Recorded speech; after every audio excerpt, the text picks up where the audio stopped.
Hello, Keeping It Real podcast listeners. Today is a special episode with one of my great friends in this industry, Allie, the agent. She's been on the show and she was nice enough to do a special episode just for you guys about exactly how she works with buyers. This is her buyer checklist part 2. If you didn't listen to part 1, don't worry. Listen to this one. You can always go back to the first one as well. You're going to want to hear this. So without further ado, my friend, Allie Garced.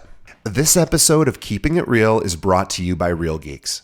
How many homes are you going to sell this year? Do you have the right tools? Is your website turning soft leads into interested buyers?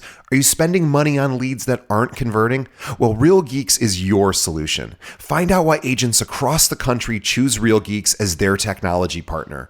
Real Geeks was created by an agent for agents. They pride themselves on delivering a sales and marketing solution so that you can easily generate more business. Their agent websites are fast and built for lead conversion with a smooth search experience for your visitors. Real Geeks also includes an easy-to-use agent CRM. So once a lead signs up on your website, you can track their interest and have great follow-up conversations. Real Geeks is loaded with a ton of marketing tools to nurture your leads and increase brand awareness. Visit realgeeks.com/keepingitrealpod and find out why realtors come to Real Geeks to generate more business. Again, visit realgeeks.com/keepingitrealpod. And now, on to our show.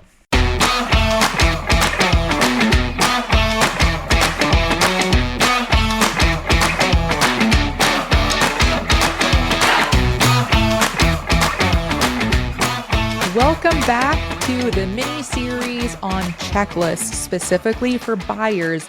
Again, this is Allie Garced, or Allie the Agent, on all social media, and I'm looking forward to part 2 of the buyer series. If you remember from last time, I went over part 1 of the buyer series where I went over email 1, which really is part of my Calendly now. That's where I have my buyer intake. And I also went over buyer email number 2, which is where I send the clients, once we decide that we're working together, that we're committed to each other, that I send them the email with all of the attachments. So that way they're educated on all of the steps and they get the contract, everything like that. So what today's episode is going to be on is that middle portion. So pretty much like contract to almost close. We're going to cover buyer email 3 and buyer email number 4. And of course, the Trello checklist that I use for every single buyer, every single seller, every single referral, every single agent that joins the crew, the onboarding checklist. I won't be covering that. But so if you want to follow along, I suggest watching this again on YouTube.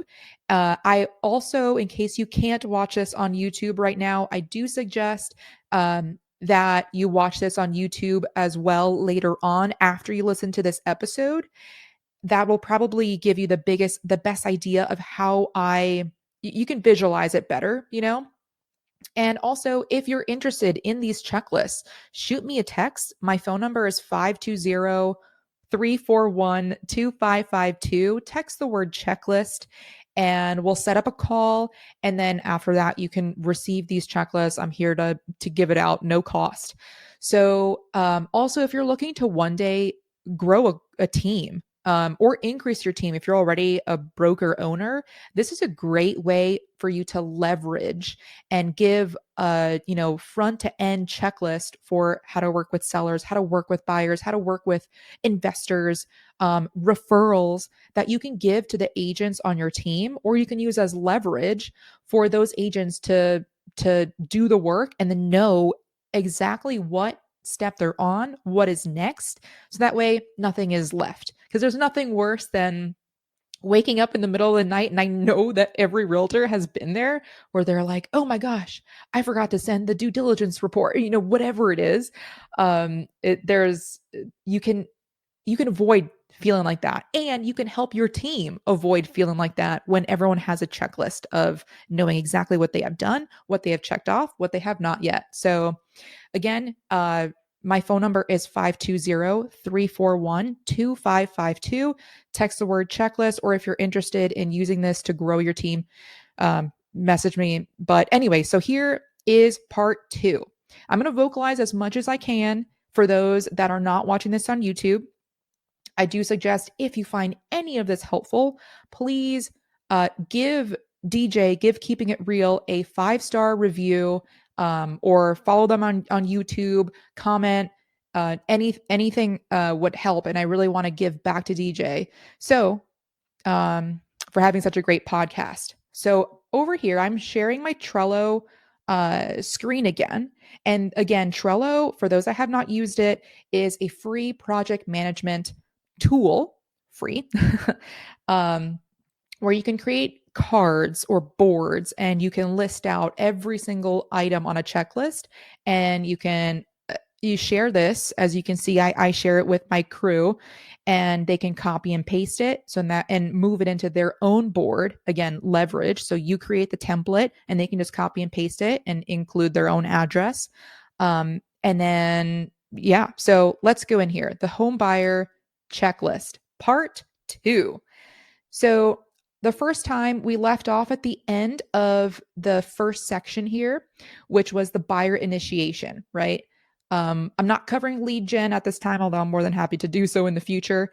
And because at one point I had so many leads, and I know how this sounds, but I had so many leads that I had to form a crew because I wasn't comfortable like referring the leads out to someone in a different brokerage or a different crew, where I didn't know how they would treat my lead, because the lead was they're my personal like friends and family. So I just wanted to make sure that they were treated very well. So I was like, you know what? Let me make this into a checklist. Let me make this into a process. Let me grow the crew. And that way I know everybody that comes to me is taken care of in the same manner. Nothing is left unchecked, literally. So we have sent them buyer email number 2. And now there is this section here. The next section, I hope that this is bright enough. Let me make this brighter, is docs needed to submit an offer. Of course, this is going to vary state to state. So the first thing on this checklist is when you're calling when you're calling the listing agent, you have to establish a good working relationship with them. I always, being that I'm with EXP, I always call and, I compliment them on their listing. It's a beautiful listing. And I say, oh, by the way, my name is Ali Garced. I work with EXP Realty. Don't worry. I'm not trying to recruit you. And usually they laugh because what do you know? Some EXP agents actually do sell. So that usually like breaks the ice, but I do everything that I can to butter them up, right? Because if they're going to be working with me, that does make my offer stand out over others, over perhaps a grumpy realtor. It shouldn't, but it does. And just being a genuinely good person and nice and incorporating some humor in this industry goes a very long way. I'm sure you can attest to that as well. So I always have it a point to always call the listing agent before you even submit an offer, because without that relationship, they don't know who you are. Sometimes they don't even check their email. As you know, you're getting tons of emails every single day. Emails can get lost. They can go to spam, junk, the deleted folder. So always call them, because at that point you can, as you're over here, step number 2 in this section is, I literally wrote, butter them up. So ask what's most important to the seller and just let them talk. Sometimes they will say a lot. So that way you can make it a win-win for your buyer, for the seller. And then that way, hopefully it turns into more of a smooth transaction. So before you submit an offer, step number 3 here is, of course, to tell the lender. You don't want to blindside the lender at any point. You want to make sure that the buyers qualify for that. You want to make sure you're still keeping in contact with that lender throughout the whole transaction, because what if something happens that the lender knows about? Oh, the client had to cut down from 40 hours a week to 30. Now they no longer qualify for that house. So always make sure that you're keeping the lender up to date. Hey, the client, we looked at XYZ homes. We're thinking of submitting an offer on this specific house. Are they good to go? And you get the blessing from the lender. Excellent. So then at that point, of course, you want, with keeping the lender informed every step of the way, just communication in general just goes such a long way. Then that way the lender can reach out to the listing agent and say, by the way, my name is, pretend I'm the lender for a second. My name is, Ali Garced. I work with XYZ Mortgage. I just wanted to let you know that the clients that are about to submit an offer or that just submitted an offer, they are good to go. They're fully pre-approved. They are serious buyers, and I will do whatever it takes to make this a smooth transaction. If your lender is not doing that, ask them to do it, because I'm sure that they want to do that, because the more that they also talk to listing agents, the more their name gets known. So if you shouldn't have any issues getting a lender to do that, and there is a big difference between having them do that via email, via text, or a phone call. Always ask them to do it via a phone call. Because so many people aren't. And on the listing side of things, whenever I get an offer, which is more often than not, that lender is not calling me. So I make it a point, and when I cover my seller checklist, I make it a point, it's on there, for me to reach out to a listing agent. I do not accept any offer until I have spoken. I'm the listing agent, until the lender. I make it a point to not accept any offer until I have spoken to the lender directly. And I know, do they have to pull credit again? Is there any chance of this falling out of contract? And, XYZ.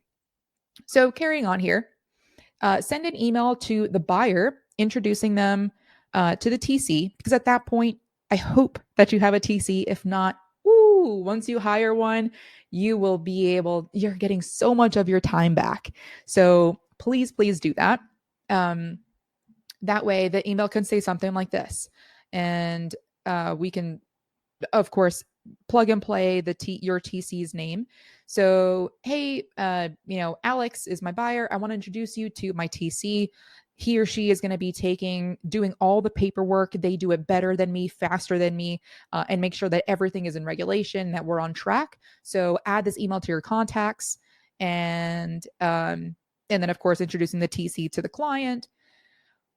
When you're ready to submit an offer, and then at that point, this specifically is for my brokerage. So this is how to find within our database, which is what we call SkySlope. That's where you input the forms. There is some stuff that you'll realize, well, you might not realize, I know, that I actually don't do. So I don't do any of the paperwork, but my first transaction I did, and that was a mistake. Luckily, nothing happened there, but it was just such a not the highest and best use of my time. So that is what a TC is there for. A lot of people sometimes think, oh, I can't, I don't have, I'm not at the level of production for it to warrant me hiring a TC. To which I would say, if you cannot hire a TC now, there is very little chance of you being able to scale, unless your goal is not to scale, which is totally fine too. Everyone has different goals in this business. Some people only want to do a couple, and that's completely fine. But I would say, if you do like doing the paperwork, then I don't know, maybe just be a TC and scale that business. But anyway, so not everything on here is specifically what I do, but if for some reason you are still doing the paperwork, and if you happen to be an EXP and happen to be in Arizona, this might help you. Otherwise, you can just ignore that part, of course. You can delete it after we meet and talk and you get these checklists. You can just delete that portion. I will say, though, you'll be given a link to this, so copy and paste it. Please do not edit my checklist that I'm sharing for everyone. So hopefully you shouldn't have access to do that, but just in case, please don't take this copy and make any edits to it. That's the one thing that I ask. Okay, so then you send the buyer broker exclusive agreement in case you haven't already. And I'm not going to really talk about at what point I do it, because everyone likes to do it at different times. Some people only like to do it when they submit the offer. Some people do it before they even like viewing a house. A lot of different theories and pros and cons to every decision on that. So at whatever point you want to submit, you want to send and have your buyer exclusive agreement signed, then you can just drag and drop that, which is super easy. Again, on Trello, you can just drag and drop it to this card or before or after. Then you send, these are the forms here that we have to send to our clients in this state. So again, make sure that that's appropriate for your state. All of these forms here. And of course, I am not sending these, a TC is, because again, that's not the highest and best use of my time. I'll tell you, my first transaction that I ever did, it took me 2, maybe even 3 hours to even find the paperwork. 3 hours. After my first year in the business, I did the math and I was per hour per client. On average, I was making like $250 to $300 an hour. For me to spend 3 hours looking to even find where these forms are kept, no, thank you. That is not a way to scale. I will never do that again. So, highly suggest hiring a TC because they only get paid at the transaction. They only get paid when you get paid. There are no overhead costs. Anyway, I'm going on a rabbit hole. I'm sure you guys are with me also. So let me continue going down here. Sending the purchase contract. That's after, of course, all the details of what's going to go in the purchase contract. And that is where I'm going to take you to buyer email number 3, which is once you get to that point with your client of, you've shown or you've hired a showing assistant to show your client houses and they finally narrow down one and they're ready to go. They're excited. Excellent. This is my process from there. I send this email. And again, I use Superhuman. It's a way to save a lot of time and easily have drafts or templates like very ready to go. So I send this email to the clients. So obviously I'll put them in the 2-line. Buyer email number 3 is with the subject line, drafting the offer and the next steps. Of course, I'm always adding next steps because that's what the buyer wants to know. Great, this is what we're doing now, but what do I expect tomorrow? What do I expect what's next? So of course, like in every single one of my videos, or emails, I have a video because I love video because it goes so much further. If clients, I'm going to scroll down here, if clients were to just see all of this by itself with a lot of words, that's putting a lot of work on them. And you want to make this as smooth as possible for them. So in this video, once again, of this email, I'm pretty much reading this email to them.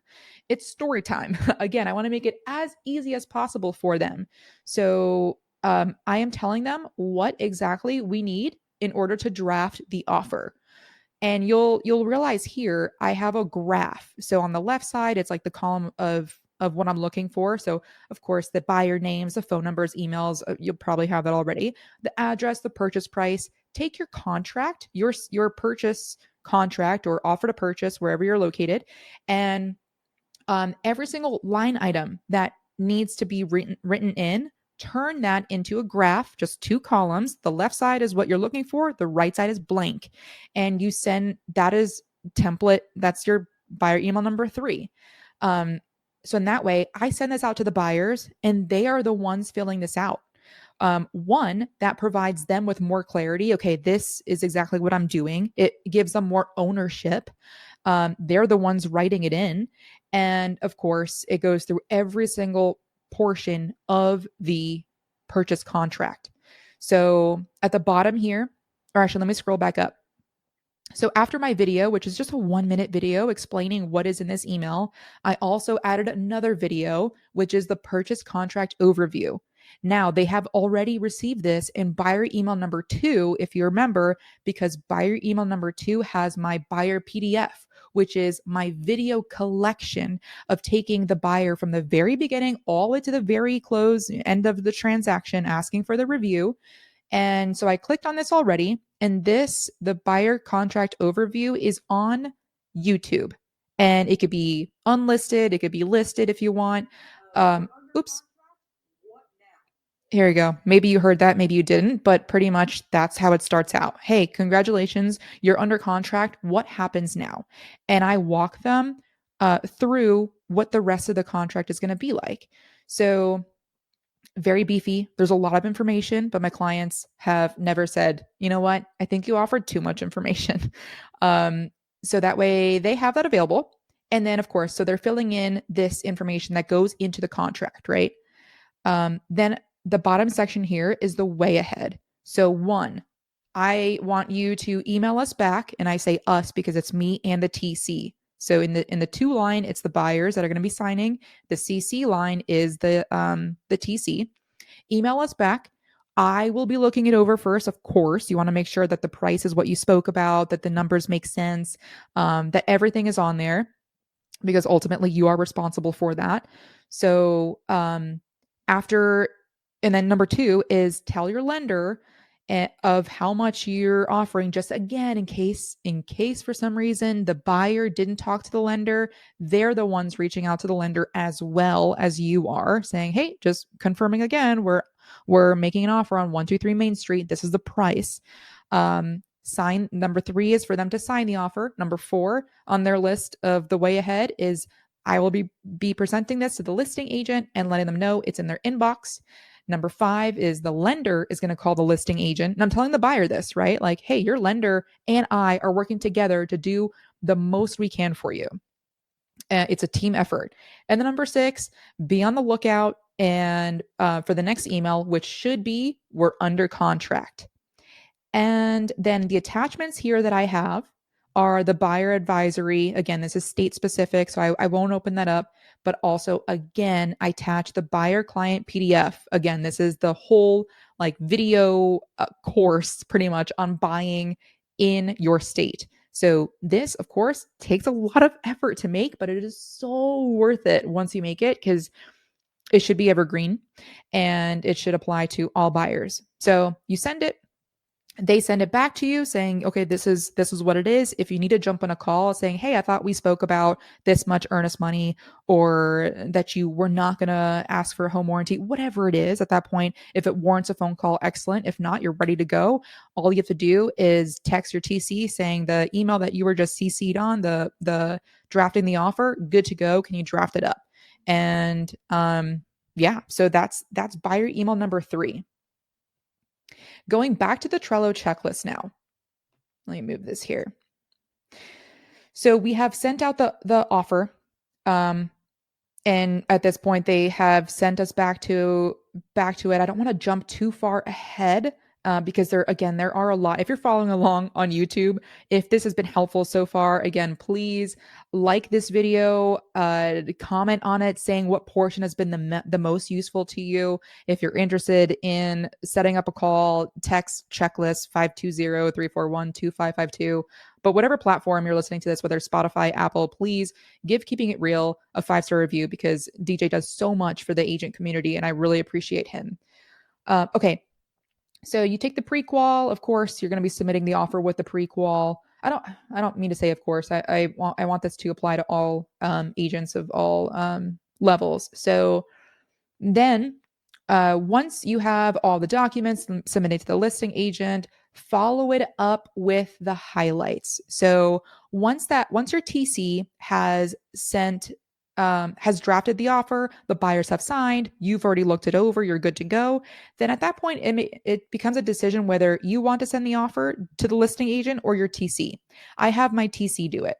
And specifically in there, I have I write my own blurb of what I want the TC to copy and paste, but they're the ones submitting it to the listing agent. One, it saves some of my time, and two, it comes from the TC to the listing agent. So in that way, the listing agent is seeing, okay, Allie has a TC. Let me make sure that I keep them in the loop because I'm sure that you have all experienced this where cross agents forget to CC the TC, and that's like the most important person to be CC'd. So I want the conversations, the communication to be from the TC from the start, so that way they know, like, hey, she needs to be CC'd on everything. So in what am I typing out for the TC to put in the blurb, right? Because we never send emails that are just like, hey, attaches the offer, let me know, please confirm receipt, and then I attach the offer. That's the worst thing you could do. What I do is I make sure that I highlight all of the main points: purchase price, earnest money, closing date, what we're asking for, seller concessions, every portion of it in bullets. I'm not writing a paragraph. No one wants to read a paragraph. It's bullet form. We super look forward to you. We look forward to a smooth transaction. I'm the TC. I'm working with Ali Garced. And afterward, I call the listing agent. Hey, just want to confirm that you received it. We super look forward to making this as smooth of a transaction as possible. And I mean that. And so that way, the first time they're getting an email is not just an offer that they found in their junk, and you can do so much better. If you want to go above and beyond that, you can jump on BombBomb, which is what I'm using right now to share my screen, and you can make a video saying, "Hey, Leslie, I love your listing. I know that we've spoken. I just wanted to add this video to this email. I wanted to introduce you. This email is coming actually from my TC. Her name is Laura. You can, please add her as a contact in your email so emails don't get lost. Please CC her on everything. This offer is the best one that we could have made. I spoke to my clients and this is what we're offering. Please let me know if you have any questions. And I look forward to working with you." It doesn't have to be long, like 30 seconds max. So that's if you wanted to go above and beyond. I don't yet do that. So do that. And okay, I spent enough time on that section here. Here, this next item on the checklist is unfortunate that we have to write this, but it happens. Not everyone is honest. So screenshot on the MLS how much the co-broker percentage is going to be. Essentially how much you're getting paid. Because I've heard it happen a bunch of times where in the beginning it'll say 3%, but then you go under contract, you look at the MLS again, and you get paid only 2% or something like that. You want to make sure that if they said that they were going to be paying you 3, that you get paid 3. So screenshot from the MLS and save it in your records. Save it in a file. You can throw it into the Trello checklist directly as an attachment. However you save it, just make sure that you have a copy of that, because it shouldn't happen, but it happens sometimes, and that's unfortunate. So, and going over here again, before you submit the offer, call the listing agent. I've already actually spoken about this already. So that way everyone knows the ins and outs of the offer. Send the private report or save the private report. Okay, that has the commission split. This is being redundant, but again, it happens. Make sure that you do it. And then ensure that the proof of funds or the pre-qual letter actually matches the name of the contract. Yes, this is clearly a lesson learned on my end where somebody, got pre-approved with their own personal name, but then wanted to buy with an LLC, or they added another party, or, et cetera, et cetera. Just make sure that the numbers match. Are we offering 601 when they're only qualified for 600? Just because things change, especially as you work with a buyer that is on a little bit more of an extended timeline. Anything can happen. Their original pre-approval, they may have swayed from that. They could be pre-approved for more. They could be pre-approved for less. So just make sure. Then the next category of this Trello checklist is when the buyer is under contract. So at that point, the first thing here is send buyer email number 4. Let's take a look at that. Because what's buyer email number 4? It is the congratulations, we are under contract email. And again, my buyer emails and my seller emails are 1 through 6. So this is email number 4 out of 6 that the buyers will be receiving. What do I start it off with?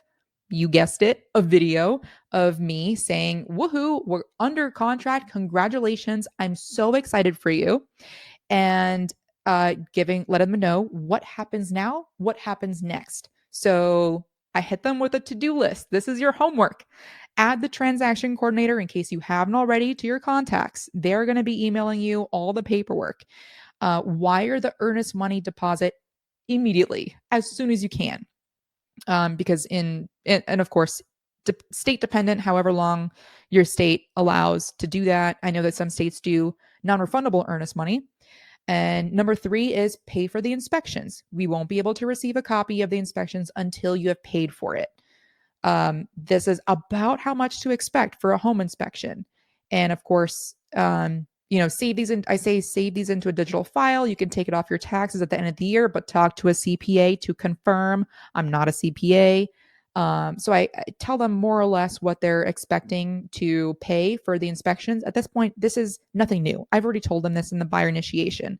So that way they know, because in our contract, or what I want from them in buyer email number 3 is also, what inspections do you plan on doing? So in that way, it lets me know, should we stick with that 10-day due diligence, or do they want a lot of inspections where we might need to extend it? So I want to know that upfront. Number 4 in their homework, the buyer's homework to do, is talk to the lender, let them know when you want to schedule the appraisal. This was very important a couple of years ago during 2021, 2022, where homes were just flying off, right? And the sellers wanted the quickest close as possible. So the quicker the buyer could confirm that they were going to close on the house during the due diligence period, as soon as they realize, yes, I like it, the home inspections came in pretty good, let's order the appraisal. As soon as they could order the appraisal, they would tell the lender orders the appraisal, and then that way it saves time and you can close faster. So sometimes, and I know I don't want to be too state specific here, but at least in Arizona, standard is 10 days due diligence period. If the inspections come back and they don't like it, they don't even like, how the house, whatever, the way the wind blows near the house, they can just cancel. Usually they'll get their earnest money back, because we don't have non-refundable earnest money.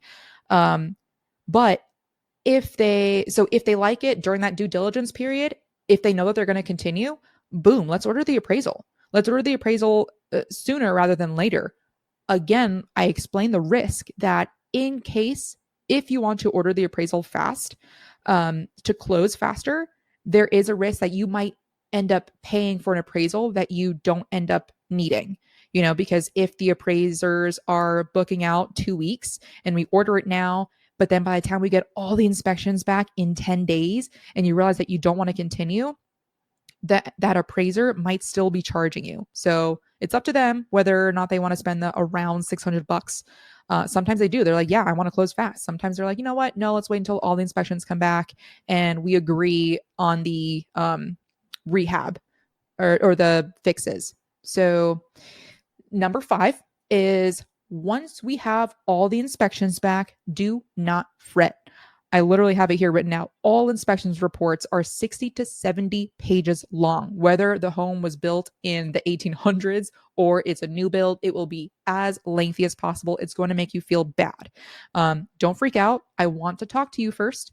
Once we get those inspections back, because it's the inspector's job, and I explain this to them. It's the inspector's job to point out every single imperfection.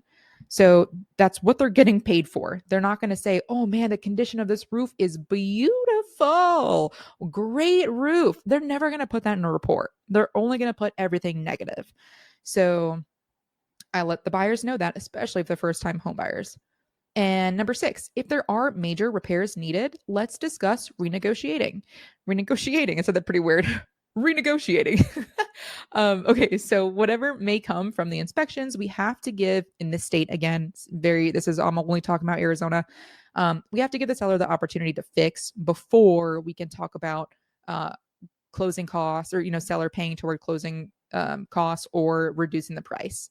So I'll just leave it at that, just because I want this to apply to as many people as possible. And of course, 7 does apply to everyone. Do not buy any large items until you close on this property. If you have any questions, talk to your lender first. Hey, can I buy this? Hey, can I buy that?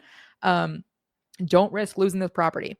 Number 8 is, if it's applicable, call the solar company and start transferring the lease over to your name. Number 9 is review the buyer packet PDF again and watch those videos that apply. And number 10 is, if you are getting an appraisal after the inspection period is over, tell your lender to order the appraisal. So that's kind of like a repeat, but it's very important. Now, at the bottom here, I have it written, watch this video for extra information. And what is that video? Oh yeah, I think that's the overall I'm under contract video. Oops, let's X out of that. Hopefully you couldn't hear that. That was an ad. So that's the under contract video. And what do I attach? The buyer client PDF. Again, this is from buyer email number 2 all the way until the end. They are seeing the same PDF because it's their whole course, right? The buyer the whole overall process. So maybe buyer email number 2 is where they just watch the first couple of videos. Buyer email number 3, so that way they don't have to keep digging. Oh yeah, where is that buyer PDF again? They're not going to have saved it. It's not their job to. So again, you want to make it as easy as possible for them to work with you and give you a great 5-star review. And then at the bottom of my email, of course, I have the way ahead. Your next to-do list email will be your week before closing checklist. And I want to go back to the Trello. So that's buyer under escrow. I'm going to finish this section here. And then, yeah, let me finish this section here.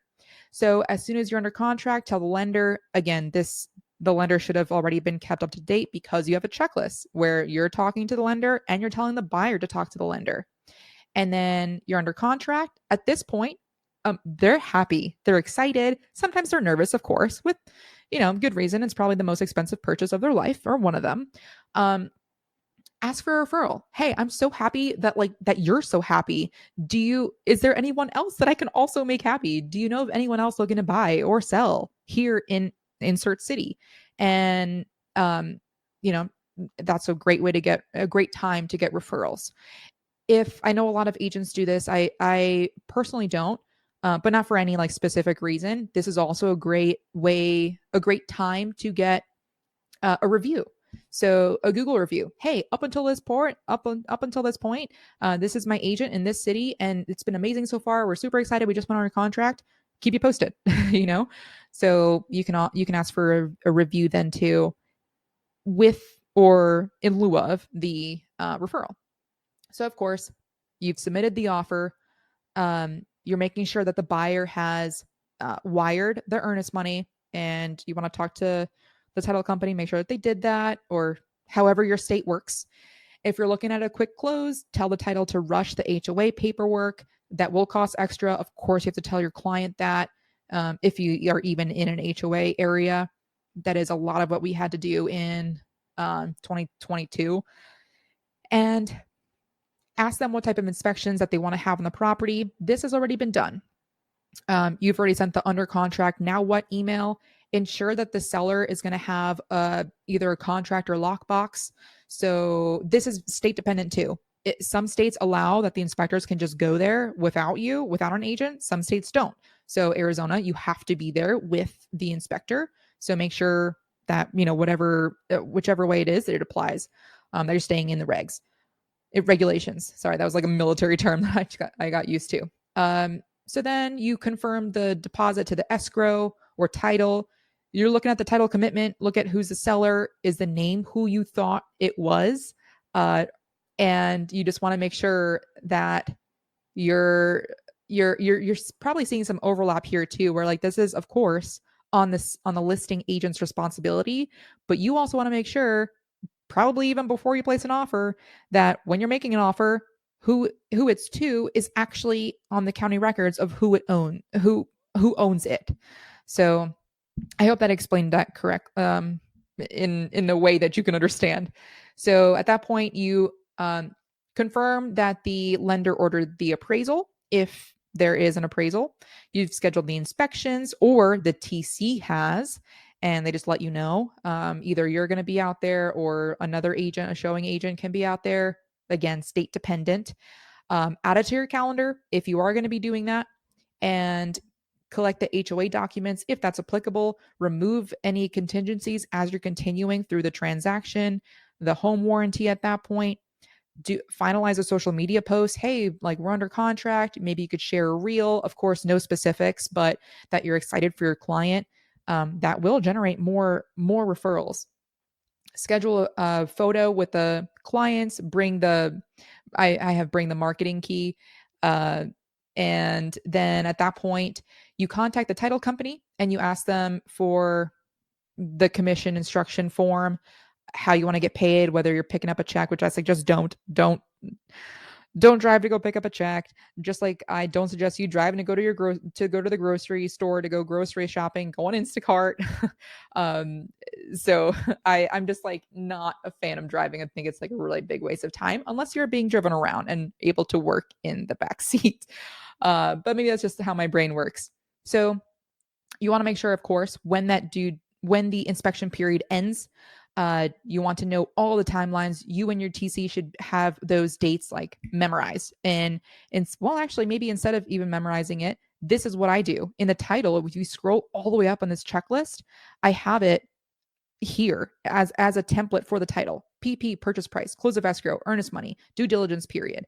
So that way you know exactly what date it ends, who is this for, all of the biggest highlights, or if there's some big to do, uh, you can add it to the title. So in that way, as you see all of these, as you continue getting more and more buyers under contract, exactly where you're at in the process. So let me go back in here.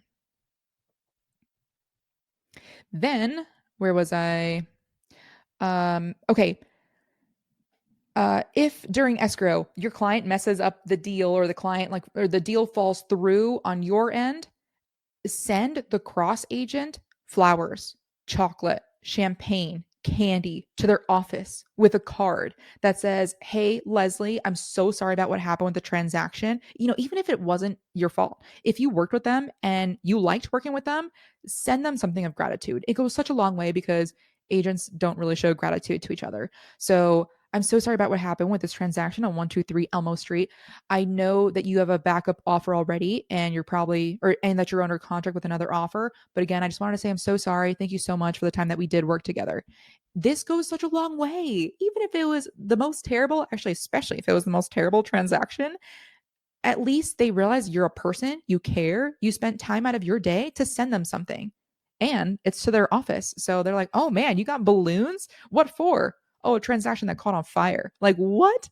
And they sent you balloons? Like, just think about that. That's such a, I don't know. I love this. I love this so much. Um, or like vice versa, if the cross agent just goes above and beyond, or maybe they don't even need to go above and beyond, send them balloons anyway. Send them a little candy, like Lifesavers candy and card to their office saying how much you want to thank them for saving the deal or just for being a great cross agent. And ask them for their Google business review or business page where you can review them. An agent to agent review, I think, goes such a long way. And I love giving agents reviews, of course, if I've worked with them, because as people are Googling agents near them and they see, oh, this agent has a good reputation amongst other agents, that goes a long way. So it takes all but a minute of your time. Okay, how to find signed documents. This is specific. Again, I hope that you were using a TC to do this, so I'm going to skip over this one. Ask the buyer when they want to order the appraisal. Again, this is already in the checklist. It's redundant for a reason. So if there's going to be a post-possessions were very, very common. I'm sure your brokerage has a post-possession form. If not, maybe ask the broker for one, because they need to have been told to seek legal counsel, because there's a lot of variations, a lot of things that could go wrong. You just want to make sure that you are covered. And then once the appraisal comes back, then if it's at a price or even higher, congratulations. That is a phone call to the buyer saying, congratulations. Not only, did we get the offer in, we got you under contract at the price you wanted, the terms you wanted, but you are getting equity, instant equity as soon as you close. And this is how much. Like, because sometimes they'll receive the appraisal, but they don't know how to read it, so interpret it for them. Don't be like, "Oh, hey, did you see their appraisal? Hey, congrats. Like, you got 15K. They might not even know what page to even find that. So of course, read it, baby it as much as you can to them. And if the buyer's under contract on a home with a pool, add just a pool safety notice in case you need that. And tell the title company if the buyer is military, because a lot of title companies will have military discounts, police or first responder discounts, educator discounts. Just ask the title companies what kind of discounts they offer, and make sure that is applied for the buyer. So the bins are here. This other section is an Arizona specific term, but pretty much in Arizona, even though it's an as is state, when the buyer gets the inspections back, they have the option to renegotiate. So the seller can So we renegotiate, right? Sometimes say, hey, can you actually fix this or that? Those are like pretty major items. The seller can say no. So in this case here, I have if the seller decides to reject the buyer's BINSR, that means that the form that means that the buyer now has 5 days to decide whether or not they want to proceed. So it's kind of like another just renegotiation period. Of course, that applies to only Arizona. There you might have something similar in your state. So that is where I think I'm going to end today's. Let me see, because the next is going to be the before closing checklist, which is the 2 weeks out, which correlates to email number 5. That is where I will start it next for the next episode. If you have any questions, again, I am more than happy to talk to you guys about it. I am already like super excited with the amount of like people that I've been meeting with and talking to them about these checklists. Uh, Similar to me like growing the crew. I don't want to just like throw everything at you. I want to like talk you through it because Trello, this is a lot. There is so much on here. So again, this is a great way for you to leverage and continue growing your crew, knowing once you have perfected it, say you're the team leader, say you're the broker owner, once you have perfected it with your state, your forms that are needed, your, templates in here, at that point, you can just have the agents on your team copy and paste this, and you can share a board with them and see exactly what they have done and what they haven't done yet. So if they're stuck on a portion of the transaction, then you can check in, say, hey, I see that we haven't received the appraisal back, or whatever it is. You're able to have better access in seeing what step of the process each of your agents is at. So again, if this has been helpful to you at all in the slightest, please give this a like, subscribe to Keeping It Real on YouTube. If you're listening to this on Apple, on Spotify, give us a 5-star review. I know DJ does a lot for the community. And if you're looking to schedule a call to get these checklists, text the word checklist to 520-341-2552. Again, that's 520-341-2552. My name is Allie. I'm Allie the Agent on social media, and we'll see you later.